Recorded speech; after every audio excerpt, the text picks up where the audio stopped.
नमस्कार, वंदे मातरम। दोस्तों, स्वागत है आप सबका सैनिक पाठशाला में। क्या ओआरओपी 3 में खास करके जवान और जेसीओज को ज्यादा से ज्यादा फायदा मिलने जा रहा है? क्या सरकार ओआरओपी 3 में जवान और जेसीओज का पेंशन का फॉर्मूला कुछ और अधिकारियों का फॉर्मूला कुछ और करने जा रही है? क्योंकि दोस्तों, जो ओआरओपी 3 के टेबल जारी होने थे वो जुलाई के पहले हफ्ते में जारी हो जाने थे और उसकी तैयारी भी चल चुकी थी, लेकिन उनमें कुछ प्रमुख विसंगति होने की वजह से उनको वापस किया गया और आज भी सीजीडीए में काम चल रहा है टेबल्स को जारी करने को लेकर। तो क्या थी वो विसंगति? क्योंकि हाल ही में कैप्टन भदौरिया साहब को दिए एक इंटरव्यू में वीर बहादुर सिंह जी ने कुछ प्रमुख बातें, कुछ महत्वपूर्ण पॉइंट्स सामने रखे हैं कि किस तरीके से एवरेज पेंशन जो फॉर्मूला था, मिनिमम और मैक्सिमम का एवरेज का फॉर्मूला, वो अधिकारियों को तो फायदा दे रहा है, लेकिन जवानों के लिए एवरेज का फॉर्मूला था ही नहीं। जवानों के लिए होना चाहिए था मैक्सिमम का फॉर्मूला। उसको आज मैं बोर्ड में बकायदा समझाऊंगा, बारीकी से आपको भी समझ में आएगा कि कैसे मिनिमम और मैक्सिमम के फॉर्मूले ने जवानों को नुकसान किया है। तो दोस्तों, वीडियो में अंत तक जरूर बने रहें, वीडियो की पूरी बातों को समझें और अगर आप कमेंट करना चाहते हैं तो सबसे पहले पूरा वीडियो को देखें। मैं क्या बोलना चाहता हूं, क्या मैं समझाना चाहता हूं, पहले उसको समझें, उसके बाद कमेंट आप जरूर करें। चलिए आगे बढ़ेंगे इसी विषय को लेकर के कि क्या ओआरओपी 3 में जवानों जेसीओज का अलग फॉर्मूला और अधिकारियों का अलग फॉर्मूला हो सकता है, इसके बारे में बात करेंगे। तो दोस्तों, वीडियो में आगे बढ़ने से पहले हमेशा की तरह मेरा आप सबसे आग्रह है, अगर सैनिक पाठशाला चैनल का वीडियो आप पहली बार देख रहे हैं या अभी तक चैनल को सब्सक्राइब नहीं किया है तो चैनल के साथ जुड़े रहने के लिए, इसका हिस्सा बने रहने के लिए और आपसे जुड़ी हुई भरोसेमंद जानकारियों को पाते रहने के लिए चैनल को सब्सक्राइब जरूर करें। चलिए आगे बढ़ते हैं दोस्तों। सबसे पहले, क्या ओआरओपी 3 में सरकार ऑफिसर्स का अलग और जेसीओ जवान का अलग फॉर्मूला से पेंशन बढ़ाएगी? जी हां, यह सवाल आज क्यों पैदा हुआ आगे मैं आपको दिखाऊंगा और समझाऊंगा। सबसे पहले कुछ पॉइंट समझते हैं। सबसे पहले दोस्तों, जवान की जो सर्विस होती है, अगर हम एवरेज में माने, एक जवान मान लीजिए आप जेसीओ तक भी अगर मान ले और उसका अगर एवरेज निकाल दें हम, तो जवान मैक्सिमम जो है 35, 37 या 38 साल में एक सिपाही रिटायर हो जाता है। नायक की बात करें तो वही 41, 42, 43 साल में रिटायर हो जाता है। हवलदार की बात करें तो ज्यादा से ज्यादा 45, 46 साल। तो अगर पूरा जेसीओ को भी इंक्लूड किया जाए तो और एवरेज अगर निकाला जाए तो लगभग 35 से लेकर के 45 साल के बीच में जो है जवान जेसीओ रिटायर हो जाते हैं। और वहीं अगर हम ऑफिसर्स की बात करें, अधिकारियों की बात करें, तो अलग अलग रैंक में उनका भी रिटायरमेंट का जो एज है वो अलग होता है। लेकिन अगर एवरेज हम निकालें तो लगभग 52 ईयर्स से लेकर 60 ईयर्स, इवन ये 52 से भी ज्यादा रहेगा, लेकिन चलिए 52 ईयर्स से लेकर 60 ईयर्स तक का हम एवरेज ले लेते हैं। अब इसको समझते हैं कैसे एवरेज का फॉर्मूला ऑफिसर्स के लिए तो बिल्कुल फिट था, बिल्कुल सही था। तो क्या जो एवरेज का फॉर्मूला लगाना ओआरओपी में जो तय किया गया वो केवल अफसरों के लिए था, जिसको बाद में ना आओ देखा ना ताओ देखा सबके लिए लागू कर दिया, जिस वजह से जवानों का पेंशन में फायदा नहीं हुआ ओआरओपी से। चलिए उसके बारे में बात करते हैं। देखिए, अगर मैं आपको कंपेयर करके समझाता हूं, एक कर्नल साहब का और एक हवलदार का मैंने यहां पर कंपैरिजन लिया है। मान लीजिए 45 साल में, मान लीजिए वैसे कर्नल साहब 45 साल में रिटायर नहीं होता, लेकिन फिर भी मैं आपको समझाने के लिए बोल रहा हूं, अगर 45 साल की उम्र में कोई एक हवलदार रिटायर हो जाए और एक कर्नल रिटायर हो जाए तो उनका बेसिक पे की बात कर रहा हूं यहां में, बेसिक पे अगर 40,000 है तो उनका पेंशन कितना बनेगा? थोड़ी देर के लिए एमएसपी क्लास पे छोड़ दीजिए, उनका पेंशन कितना बनेगा? बेसिक का आधा होता है पेंशन, तो उनका पेंशन बनेगा 20,000 रुपए हवलदार का और 60,000 रुपए कर्नल साहब का। अब देखिए, अब वही रिटायरमेंट अगर 54 साल में हो, जो कि हवलदार का नहीं होता, कर्नल का होता है। यहां पर कर्नल का नहीं होता था, हवलदार का होता था, लेकिन इस एज पर हवलदार का नहीं होता, कर्नल का होता है। अब देखिए, अब 54 साल अगर एक वही हवलदार अगर सर्विस करते हुए 54 साल तक पहुंचता तो कम से कम 9 साल का डिफरेंस है, तो कम से कम 10-12 हजार रुपए का बेसिक में फर्क हो जाता। उससे ज्यादा होता लेकिन फिर भी 10,000 मान लीजिए, तो उनका बेसिक 50,000 हो जाता। तो सीधा सीधा पेंशन में फायदा कितना हो जाता? 25,000 का पेंशन होता, लेकिन उनका बेसिक जो है 50,000 हो नहीं पाता है। तो इस वजह से उनका पेंशन, हवलदार का पेंशन तो 20 का 20 ही रह गया, क्योंकि उनका जब 54 साल सर्विस होता ही नहीं है तो पेंशन तो 20 का 20 ही रह गया ना। लेकिन अगर 54 साल तक वो सर्विस करते तो उनका पेंशन कितना होता? 25,000 होता। कम से कम 10,000 की बढ़ोतरी तो हो ही जाती 9 साल में।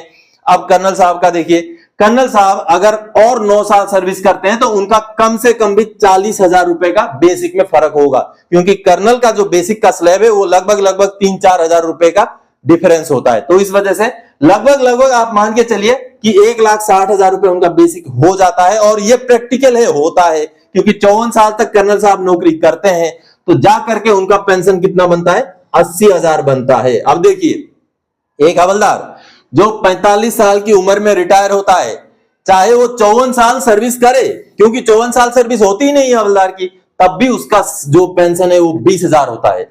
लेकिन एक कर्नल साहब जिनकी रिटायरमेंट 45 साल में नहीं होती, उनकी होती है 54 साल में, तो उनका कितना हो जाएगा बेसिक, 80,000 रुपए। अब देखिए, अब एवरेज का फॉर्मूला जो मिनिमम और मैक्सिमम का जो एवरेज निकाला गया, कर्नल साहब का तो पेंशन ऑलरेडी 80,000 है। अगर कम से कम भी होगा किसी का तो 75,000 होगा, ज्यादा से ज्यादा होगा 90,000 होगा। तो जिसका पेंशन 80,000 है उसका अगर एवरेज निकाला जाए तो कम से कम भी 75,000 का एवरेज तो निकल ही जाएगा। तो इस वजह से जिनका 54 साल 57 साल आगे 56 साल 57 साल 60 साल में रिटायरमेंट होता है, उनको अगर ओआरओपी एवरेज के बेस पे दिया जाए तो कोई नुकसान नहीं है, क्योंकि वो जो है सर्विस उतना कर चुके होते हैं, उतने इंक्रीमेंट लेके आ चुके होते हैं कि उनका एवरेज में भी पेंशन निकाला जाए तो पेंशन ज्यादा निकलता है। समझ गए? अब ये चीजें जब देखी गई कि हाँ ठीक है, तो उस चीज को, इस एनालिसिस को जवानों के केस में एनालिसिस किए बगैर ही जवानों को भी वही एवरेज का फॉर्मूला थोप दिया गया, जिस वजह से आप देखिए यहां पर 20 का 20 रह जाता है, यहां 80 रह जाता है। तो डिफरेंस इससे आप समझिए।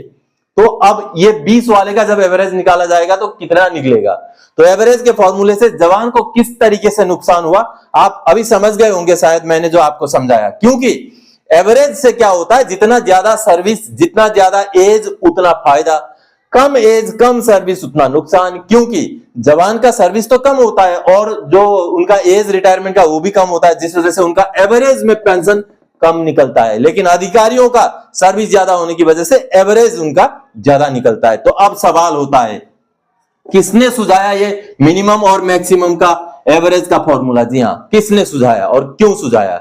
जब ओआरओपी को लागू किया गया जा रहा था, पहला ओआरओपी, फर्स्ट ओआरओपी 7 नवंबर 2015 का लेटर निकलने से पहले जब छानबीन हो रही थी, उसके ऊपर काम चल रहा था, एनालिसिस चल रहा था, तो इस बात को एनालिसिस क्यों नहीं किया गया? जब एवरेज का फॉर्मूला निकाला गया तो क्योंकि लेंथ ऑफ सर्विस और एज ऑफ रिटायरमेंट अधिकारियों का ज्यादा होता है, तो उनको एवरेज का फॉर्मूले में भी नुकसान नहीं होगा।